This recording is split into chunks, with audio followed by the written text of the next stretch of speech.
Hello! So today we are taking a look at the Bugatti EB100P in Microsoft Flight Simulator. This never got further than being a prototype, and there was only ever one built and it never flew. It was smuggled out of the country just before the Second World War started. And yeah, there have been documentaries made about this. I remember watching one on the History Channel years ago. So it's got two inline engines behind the pilot and contra-rotating propellers, and yeah, it's quite the masterpiece. You can see it's got inlets on the tail that suck air in that are then used to cool the engines, so it's all kind of smoothed out, so it's incredibly fast. So we're going to take it for a flight. We are at Edwards Air Force Base, and we're here for a good reason, because full disclosure, I've tried to fly this already. Need a big runway. Yeah, before we get used to it. So we're going to go and jump inside and see how we get on. So inside the aeroplane, you can see the cabin is really nicely modelled, but it's not very big. It's just about big enough for one person. It's like sitting inside a tin can, basically, or sitting inside a coffin even. And seeing where you're going through the glass is, yeah, hard work. So how do we get this thing started? So behind us on the ground, or on the lower part of the cockpit, I should say, is the battery switch. So once you switch the battery on, you can rotate the switch here, and then you can click the middle of it,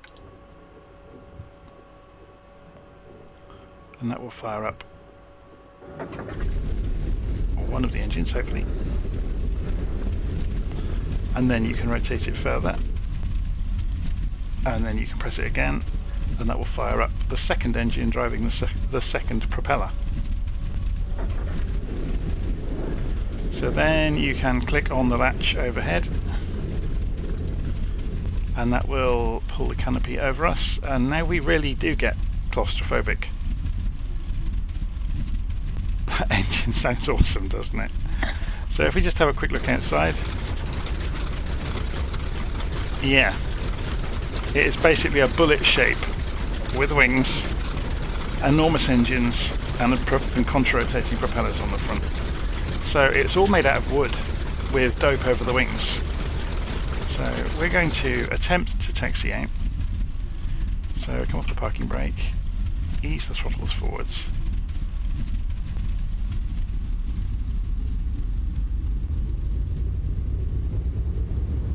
Going to take it very gently. Mainly because we can't see where we're going. So we're going to attempt to see where we're going.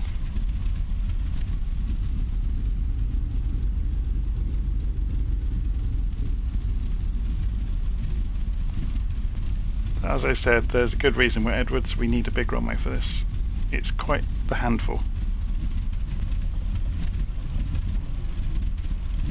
Almost ground looped it just making that turn. Look at the size of the propellers.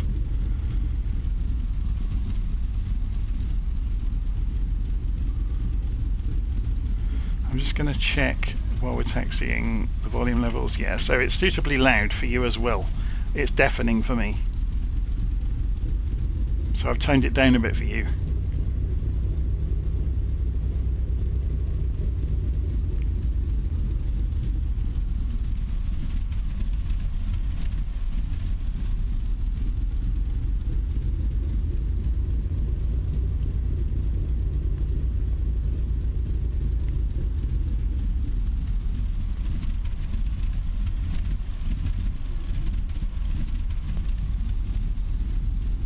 Okay, here comes the runway. At Edwards, this is the shorter of the two runways. I can't think we're going to need the bigger runway, but we'll see. Gently, gently, gently turn it onto the runway.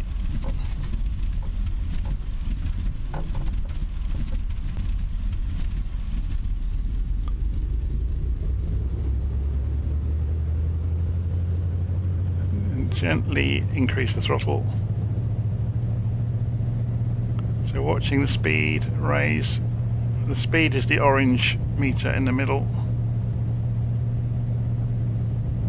So nose has come up, it's started to weave to one side. So we're going to pull gently up, gear up.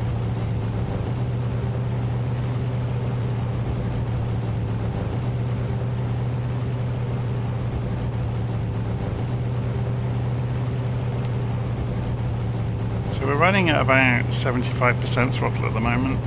We're coming up towards 200 knots.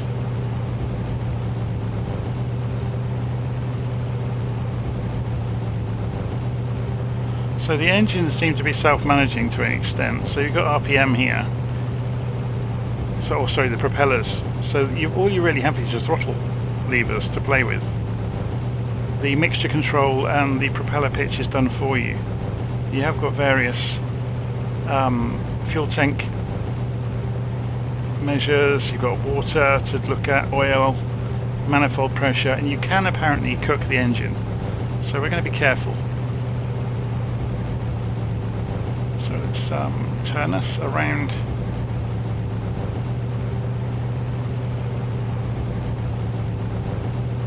And then we'll open the throttle up and see how fast this will go in a straight line.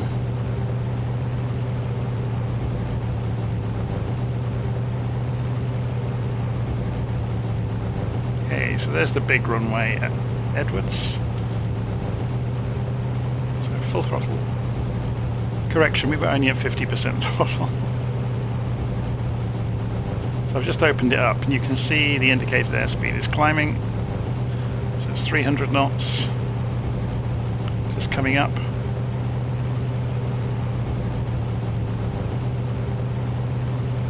It is not an easy plane to fly. Just making sure everything is up and stowed. So let's have a look at this from outside. It's very small as well. Okay, let's see how we do in a climb. Keep an eye on the indicated airspeed there. So 300 knots on the level.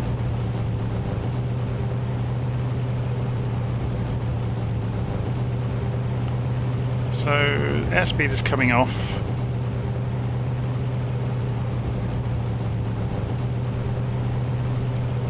We have no attitude indicator, so we have to look around.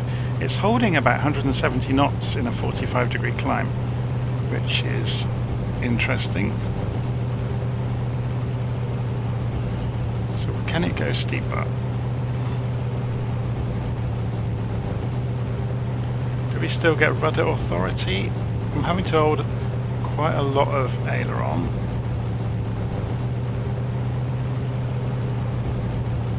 So it's still above 100 knots, but we are losing attitude control of the aircraft slowly. So the tail isn't really doing much. So we can roll it to get it level again. Yeah, with kind of mushing, but at speed and going uphill in a hurry.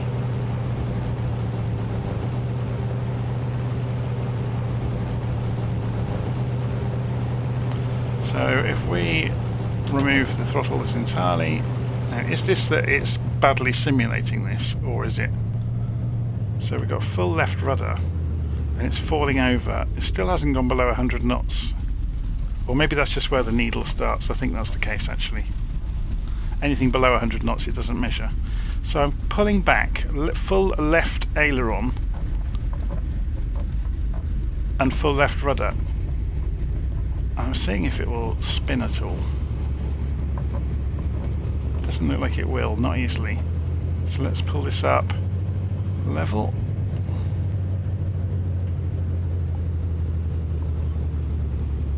It's very easy to get it into a situation where it won't. So let's roll it in the same direction then. Whoops. Same direction as the propeller is appearing to move. And is it going to spin? It doesn't want to, does it?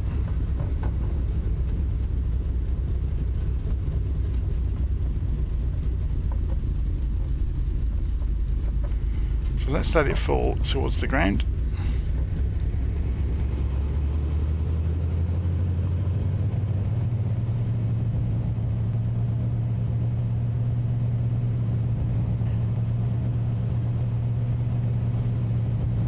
So my throttles are still on idle, by the way. So it's a bit questionable how it behaves.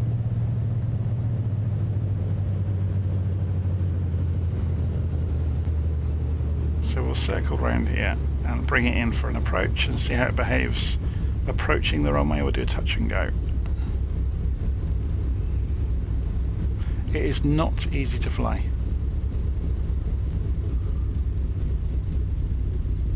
It tends to sway around all over the place.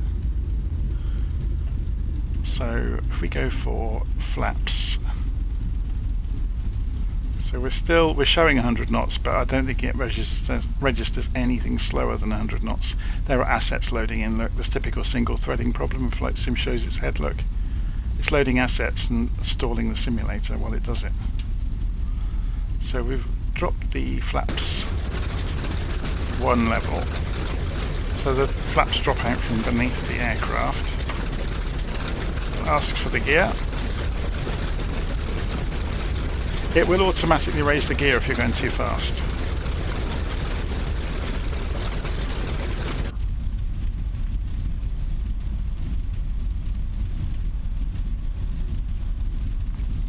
And it is a bit of a brick, so without power it kind of just mushes itself straight into the floor. So we're going to attempt to bring this in.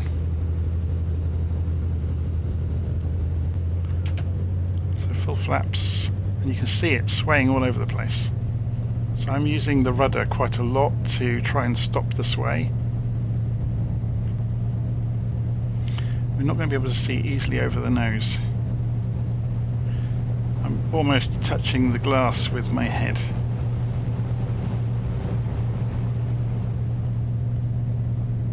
So I've pulled the throttle back. It doesn't reduce revs quickly either.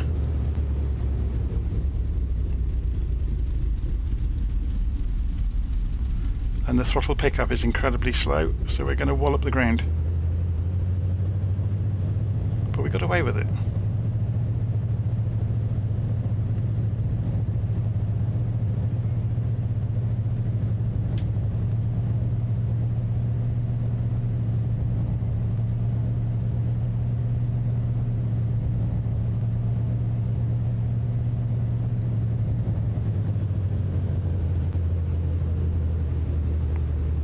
See what I mean? It's, yeah, how I didn't put the propeller in the ground that time, I don't know.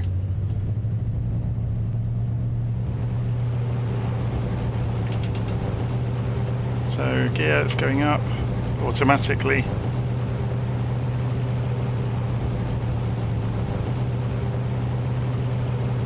We're up to 250 knots already. So let's see what it can do in a dive then. So we'll climb, do a reversal in a moment and come back in.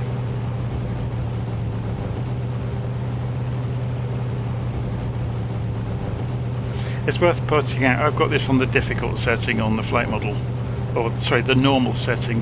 Or realistic isn't available yet, I don't think. So there's various switches that don't do anything yet. They're covered in the book.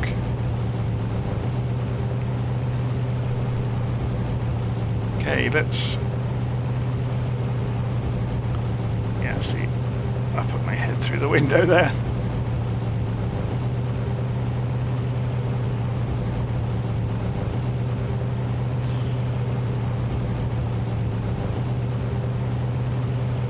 So we're watching the indicated airspeed, 300 knots, 350 knots, and I'm going to have to pull out at that height. It falls back towards about 300 in level flight by the look of it.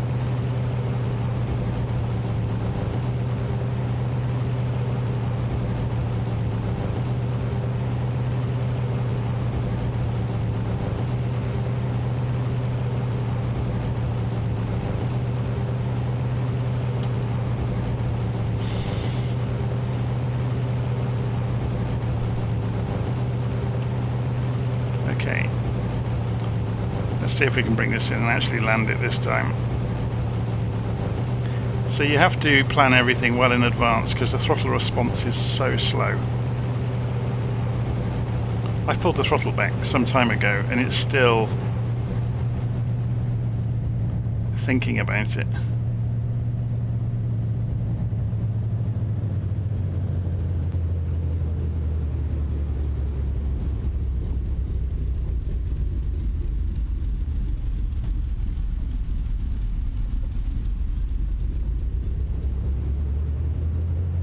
So we'll go for the longer runway and see if we can land it, shall we?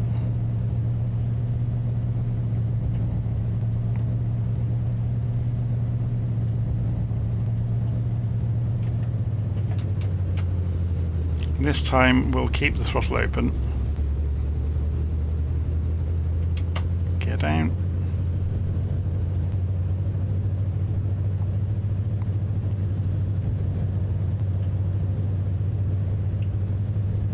Touched one wheel. I was on full left aileron then, and it wasn't really doing anything. So we're down. It's incredibly difficult to manoeuvre on the ground. It wants to ground loop all the time. Just dabbing the brakes to slow us down. Let's have a look from outside.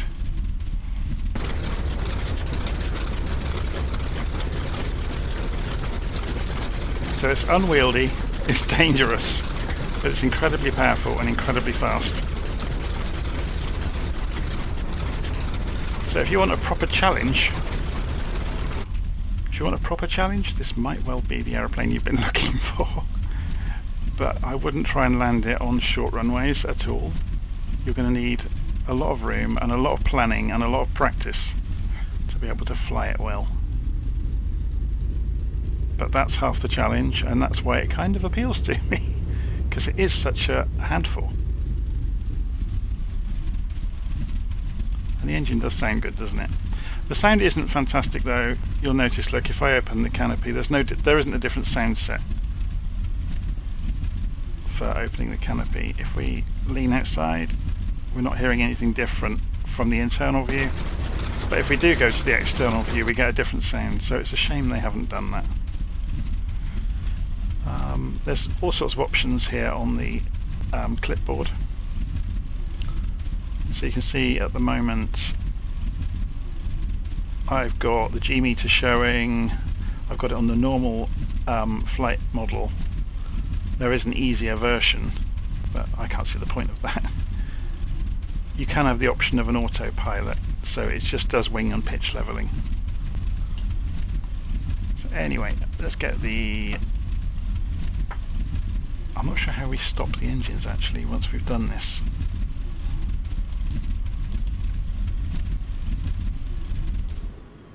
Ah, there we go. So there wasn't much of an animation there either for stopping the engines, they just abruptly stop.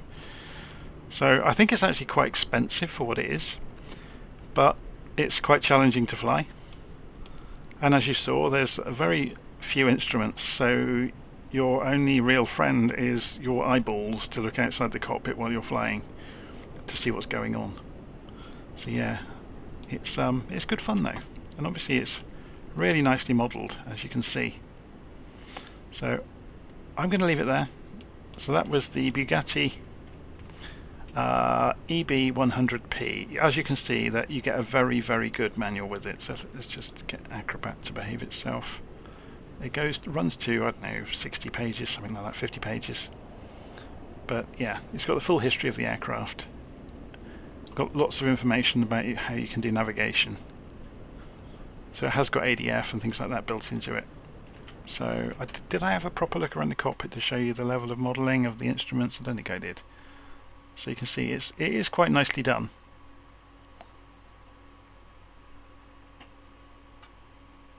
It doesn't look photorealistic, but it's just nicely done. Everything's very clear.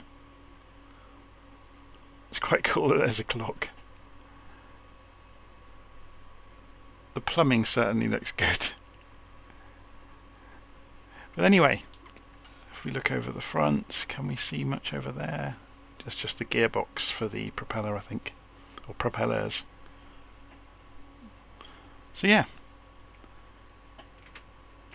the Bugatti let me scroll up to the top again, the Bugatti EB100P for Microsoft Flight Simulator. So there you go.